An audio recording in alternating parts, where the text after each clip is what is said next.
লেবাননের নতুন প্রধানমন্ত্রী নওয়াফ সালাম হিজবুল্লাহর প্রার্থীকে নিয়োগ না দেয়ায় ক্ষোভ, নিজেদের আইন প্রণেতাদের বাদ দেওয়ার শঙ্কা সশস্ত্র গোষ্ঠীর। কোরীয় উপদ্বীপে উত্তেজনা, আবারও ক্ষেপণাস্ত্র পরীক্ষা চালালো উত্তর কোরিয়া, যে কোনো উস্কানির কঠোর জবাব দেওয়ার হুঁশিয়ারি দক্ষিণ কোরিয়ার।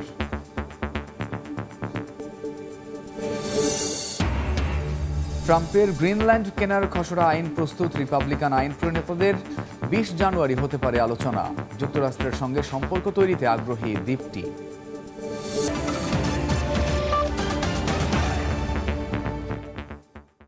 আন্তর্জাতিক সময়ের সঙ্গে আছে আমি কামরুজ্জামান মামুন। যুদ্ধবিরতির দ্বারপ্রান্তে হামাস ইসরায়েল। গেল 7 দিন ধরে কাতারের দোহায় চলা আলোচনায় যে কোনো সময় আসতে পারে সিদ্ধান্ত। এক প্রতিবেদনে এমনটাই জানিয়েছে বিভিন্ন আন্তর্জাতিক গণমাধ্যম। যুদ্ধবিরতির ইতিবাচক ফলাফলের জন্য আপ্রাণ চেষ্টা করছেন বলে জানান বিদায়ী মার্কিন প্রেসিডেন্ট জো বাইডেন। এদিকে যুদ্ধবিরতির আলোচনার মধ্যেও অবরুদ্ধ উপত্যকাটিতে আগ্রাসন অব্যাহত রেখেছে নেতানিয়াহু বাহিনী। এতে একদিনেই প্রাণ হারিয়েছেন 45 নিরীহ ফিলিস্তিনি। গাজায় ইসরায়েলি হামলার মধ্যেই গেল 7 দিন ধরে কাতারে চলছে যুদ্ধবিরতির আলোচনা। হোয়াইট হাউসের মুখপাত্র জানান, ডোনাল্ড ট্রাম্প প্রেসিডেন্টের দায়িত্ব নেওয়ার আগেই গাজায় যুদ্ধবিরতি হবে। ইসরায়েল ও হামাস যুদ্ধবিরতি ও বন্দি বিনিময় চুক্তির খুব কাছাকাছি পৌঁছে গেছে। একই দিন বিদায়ী প্রেসিডেন্ট মার্কিন জো বাইডেন বলেন, তার প্রশাসন তোড়জোড়ের সঙ্গে এ বিষয়ে কাজ করছে। যুদ্ধবিরতি হলে জিম্মিদের মুক্তি এবং ফিলিস্তিনে মানবিক সেবা পৌঁছানো সম্ভব হবে। এ বিষয়ে মিশরের প্রেসিডেন্ট আবদেল ফাত্তাহ আল সিসির সঙ্গে শিগগিরই আলোচনা করবেন বলেও জানান তিনি।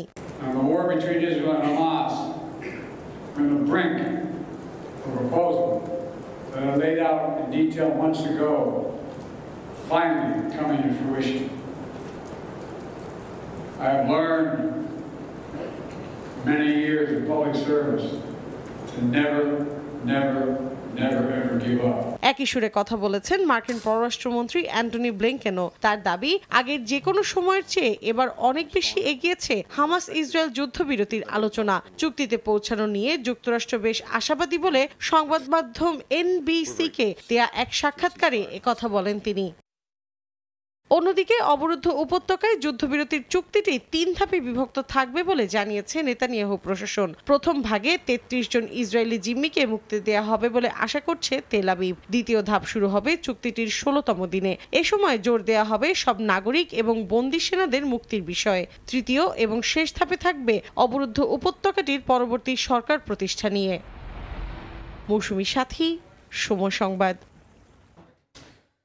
ক্ষমতা হস্তান্তরের 1 সপ্তাহ আগে মার্কিন পররাষ্ট্র দফতরে ভাষণ দিতে যাওয়ার পথে বিক্ষোভের মুখে পড়েন প্রেসিডেন্ট জো বাইডেন। তাকে দেখে যুদ্ধাপরাধী স্লোগান দেন বিক্ষোভকারীরা। রক্তের মতো তরল পদার্থ ঢেলে তারা বলেন, হাজার হাজার ফিলিস্তিনিকে হত্যার জন্য বাইডেন দায়ী। এদিকে নিজ ভাষণে মার্কিন প্রেসিডেন্ট দাবি করেন, তার প্রশাসনের 4 বছরে দুর্বল হয়েছে প্রতিদ্বন্দ্বী দেশগুলো। বিপর্যস্ত হয়ে পড়েছে রাশিয়া, ইরান। পররাষ্ট্রনীতি নিয়ে ভাষণ দেন বিদায়ী প্রেসিডেন্ট জো বাইডেন। জানান, 20 জানুয়ারি তার হোয়াইট হাউস ছাড়ার আগেই গাজায় যুদ্ধবিরতি হওয়ার সম্ভাবনা উজ্জ্বল। বাইডেন দাবি করেন, তার প্রশাসনের 4 বছরে দুর্বল হয়েছে প্রতিদ্বন্দ্বী দেশগুলো। বিপর্যস্ত হয়ে পড়েছে রাশিয়া, ইরান, আর আগের তুলনায় শক্তিশালী হয়েছে যুক্তরাষ্ট্র। We helped Ukrainians stop Putin, and now nearly three years later, Putin has failed to achieve any of his strategic objectives. He has failed thus far to subjugate Ukraine, failed to break the unity of NATO.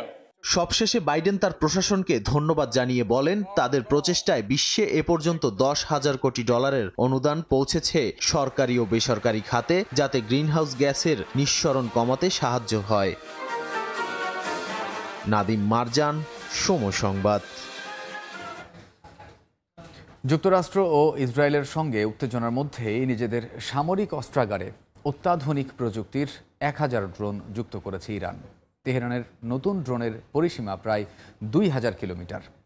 নিজেদের আত্মরক্ষায় অজানা অনেক শক্তিশালী অস্ত্র এখনও বিশ্বের সামনে উন্মোচনই করা হয়নি বলে জানিয়েছে ইরানের সামরিক বাহিনীর উচ্চপদস্থ এক কর্মকর্তা।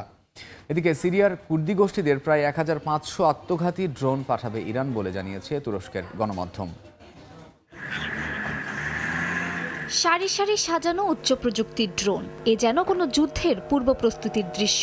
ডোনাল্ড ট্রাম্প শপথ নেয়ার আগেই ইসরায়েল যুক্তরাষ্ট্রকে নিজেদের শক্তিমত্তা জানান দিতে সম্প্রতি সক্ষমতা প্রদর্শন শুরু করেছে ইরান। পেজেশকিয়ান প্রশাসনের দীর্ঘ 2 মাসের সামরিক মহড়ার মধ্যে এবার নিজেদের সামরিক অস্ত্রাগার আরও সজ্জিত ও ভারী করল তেহরান। ইরানের সংবাদ সংস্থা তাসনিম জানায়, ইরানের এই ড্রোন 2000 কিলোমিটার পর্যন্ত নিখুঁতভাবে আঘাত হানতে পারে। এছাড়াও উচ্চ প্রযুক্তির এই ড্রোন গোয়েন্দা তথ্য সংগ্রহের পাশাপাশি সঠিক দিক নির্দেশনাও দিতে পারে। এদিকে তুরস্কের এক গণমাধ্যমের তথ্য অনুযায়ী সিরিয়ায় কুর্দি বিদ্রোহীদের ড্রোন সরবরাহ করছে ইরান। সিরিয়ার কুর্দি বিদ্রোহী গোষ্ঠী কুর্দিস্তান ওয়ার্কার্স পার্টি বা পিকেকের সঙ্গে 1500 ড্রোন সরবরাহের চুক্তি করেছে ইরান। তুরস্কের নজরদারির কারণে ড্রোনের সরবরাহ দেরি হচ্ছে বলেও জানায় গণমাধ্যমটি। মালিহা সুহরাওয়ার্দী, সময় সংবাদ। লেবাননের সশস্ত্র সংগঠন হিজবুল্লাহ বড় ধাক্কা খেল। হিজবুল্লাহ সমর্থিত প্রার্থী নাজিব মিকাতিকে নয়, আন্তর্জাতিক বিচারিক আদালতের প্রধান বিচারক নওয়াফ সালামকে লেবাননের নতুন প্রধানমন্ত্রী হিসেবে নিযুক্ত করেছেন দেশটির প্রেসিডেন্ট। হিজবুল্লাহর অভিযোগ, নতুন প্রধানমন্ত্রী পার্লামেন্ট থেকে বিরোধীদের বাদ দেওয়ার জন্য কাজ করবেন। 2022 সালের অক্টোবর থেকে প্রেসিডেন্ট শূন্য ছিল মধ্যপ্রাচ্যের দেশ লেবানন। সৌদি আরবের জোরালো চাপের মুখে গেল বৃহস্পতিবার লেবাননের পার্লামেন্টে ভোটাভুটির মাধ্যমে প্রেসিডেন্ট নির্বাচিত হন জোসেফ আউন। এরপরই দেশটির পরবর্তী প্রধানমন্ত্রী কে হবেন তা নিয়ে শুরু হয় নানা আলোচনা। হিজবুল্লাহ সমর্থিত প্রার্থী নাজিব মিকাতিও ছিলেন আলোচনায়। এর মাঝেই সোমবার আন্তর্জাতিক বিচারিক আদালতের প্রধান নওয়াফ সালামকে লেবাননের নতুন প্রধানমন্ত্রী হিসেবে ঘোষণা দেয় দেশটির প্রেসিডেন্টের কার্যালয়। আনুষ্ঠানিক এক বিবৃতিতে কার্যালয়ের মহাপরিচালক জানান, 128 সদস্য বিশিষ্ট পার্লামেন্টে 84 জন সালামের পক্ষে ভোট দিয়েছেন। আন্তর্জাতিক বিচারিক আদালতের প্রধান নওয়াফ সালামকে প্রধানমন্ত্রী হিসেবে মনোনীত করেছেন প্রেসিডেন্ট জোসেফ। সরকার গঠন করতে নওয়াফকে নির্দেশ দিয়েছেন তিনি। অন্যদিকে হিজবুল্লাহ সমর্থিত প্রার্থী নাজিব মিকাতি প্রধানমন্ত্রী হিসেবে নির্বাচিত না হওয়াকে লেবাননের সশস্ত্র সংগঠন হিজবুল্লাহর জন্য বড় ধাক্কা হিসেবে দেখছেন বিশ্লেষকরা।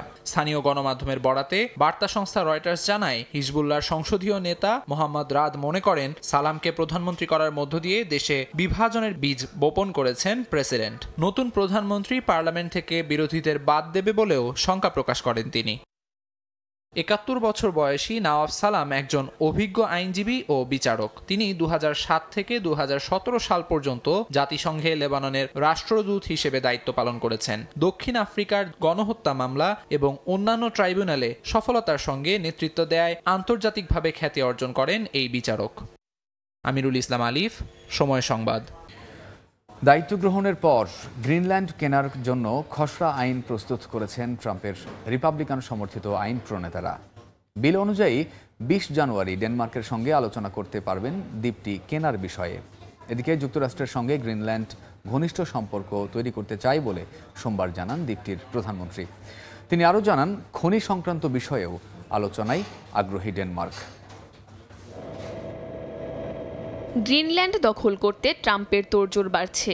ডেনমার্ক ও গ্রিনল্যান্ড ট্রাম্পের সঙ্গে আলোচনায় আগ্রহ দেখালেও উত্তেজনাকর পরিস্থিতির কোনো উন্নতি নেই। এরই মধ্যে দ্বীপটি নিয়ন্ত্রণে নেয়ার আনুষ্ঠানিক কার্যক্রম সারছেন ট্রাম্পের রিপাবলিকান সমর্থিত আইন প্রণেতারা। তৈরি করা হয়েছে খসড়া আইন। সোমবার প্রতিনিধি অ্যান্ডি ওয়েগলেসের প্রচারিত ও 10 কো-স্পন্সর সমর্থিত এই বিল অনুযায়ী দায়িত্ব গ্রহণের পরপরই গ্রিনল্যান্ড দখলে নেয়ার উদ্যোগ নিতে পারবেন ট্রাম্প। বিলটিতে বলা হয়, মার্কিন প্রেসিডেন্ট আগামী 20 জানুয়ারি গ্রিনল্যান্ড কেনার জন্য ডেনমার্কের সঙ্গে আলোচনায় যেতে পারবেন।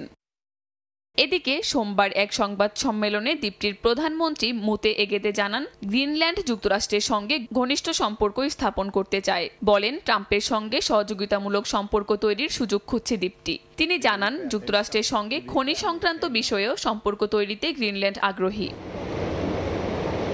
গ্রিনল্যান্ডবাসী ড্যানিশ বা আমেরিকান কোনোটাই হতে চান না বলে গ্রিনল্যান্ডের প্রধানমন্ত্রী জানালেও সাম্প্রতিক এক গবেষণায় উঠে এসেছে ভিন্ন তথ্য। মার্কিন রিসার্চ ফার্ম প্যাট্রিয়ট পোলিংয়ের মতে গ্রিনল্যান্ডের 57% বাসিন্দা ট্রাম্পের প্রস্তাবকে সমর্থন করেন। কাকুলি আখতার, সময় সংবাদ। ট্রাম্প প্রশাসন মার্কিন মসনদে বসার আগেই বেকায়দায় পড়েছে ইউক্রেন। রাশিয়ার হামলার মুখে একের পর এক গুরুত্বপূর্ণ শহরের নিয়ন্ত্রণ হারাচ্ছে দেশটি। পূর্বাঞ্চলে রুশ বাহিনী দোনেস্ক অঞ্চলের কয়েকটি শহর দখল করে নেয়ার বিপাকে পড়েছে জেলেনস্কি প্রশাসন। নির্বাচনী প্রচারণায় যুদ্ধবন্ধের প্রতিশ্রুতি দিলেও ট্রাম্পের সম্ভাব্য প্রশাসন বলছে আলোচনা শুরু হতে লাগবে বেশ কিছু সময়। আর কয়েকদিন পর যুক্তরাষ্ট্রের মসনদে বসবেন ডোনাল্ড ট্রাম্প।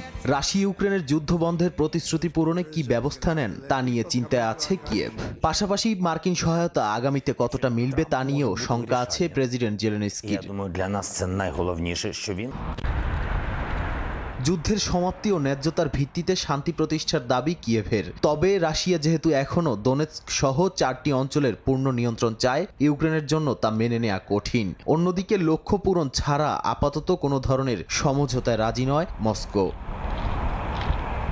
ক্ষমতা গ্রহণের পর দুপক্ষকে নিয়ে ট্রাম্প শান্তি আলোচনা শুরুর ইচ্ছা প্রকাশ করলেও রিপাবলিকান দলের প্রতিনিধি সাবেক জেনারেল কেথ কেলক আশা করছেন 100 দিনের মধ্যে একটি স্থিতিশীল সমাধান পাওয়া যাবে। এ প্রসঙ্গে জেলেনস্কি বলেন তারা যুদ্ধের শর্তে কোনো আপোষ করবেন না এবং দেশের জন্য স্থায়ী শান্তি প্রতিষ্ঠা করতে উদ্গ্রীব। নাদিম মারজান, সময় সংবাদ। চীনা নববর্ষকে কেন্দ্র করে ইউনান প্রদেশে আয়োজন করা হয়েছে অভিনব মৎস্যকন্যা শো এর, যা দেখতে ভিড় করছেন দর্শনার্থী ও পর্যটকরা। দেখে মনে হতে পারে এ যেন এক রূপকথার গল্প, যেখানে মৎস্যকন্যারা নীল সমুদ্রের পানির নিচে মনের আনন্দে ঘুরে বেড়াচ্ছে। চীনের দক্ষিণ পশ্চিমাঞ্চলের ইউনান প্রদেশের কুনমিং শহরের একটি থিমযুক্ত পার্কে দর্শকদের জন্য ভিন্নধর্মী ও অভিনব মৎস্যকন্যা শো এর আয়োজন করা হয়, যা দেখতে ভিড় করেন স্থানীয় ও পর্যটকরা। আসন্ন চীনা নববর্ষ উপলক্ষে চীনের এরই মধ্যে নানা আয়োজনে সামিল হচ্ছে বাসিন্দারা। এবছর চীনা নববর্ষ 29 জানুয়ারি উদযাপিত হবে। এটি চীনের বাসিন্দাদের জন্য অন্যতম গুরুত্বপূর্ণ উৎসব। চীনা নববর্ষকে লুনার ইয়ার বা স্প্রিং ফেস্টিভ্যালও বলা হয়। 2025 সালের চীনা রাশিচক্র অনুযায়ী এবছর সাপের বছর হিসেবে পালিত হবে, যা চীনা সংস্কৃতিতে বুদ্ধিমত্তা, ধৈর্যের প্রতীক। চীনা নববর্ষের উৎসবটি প্রায় 15 দিন ধরে চলে, যা লণ্ঠন উৎসব দিয়ে শেষ হয়। বিশ্বের বেশ কয়েকটি দেশে জাঁকজমকের সাথে দিনটি উদযাপন করা হয়। অর্জিতা শেহজিন, সময় সংবাদ। আন্তর্জাতিক সময়ের শীর্ষ সংবাদ জানিয়ে দিচ্ছি আরেকবার। লেবাননের নতুন প্রধানমন্ত্রী নওয়াজ সালাম হিজবুল্লাহর প্রার্থীকে নিয়োগ না দেয়ায় ক্ষোভ নিজেদের আইন প্রণেতাদের বাদ দেওয়ার শঙ্কা সশস্ত্র গোষ্ঠীর।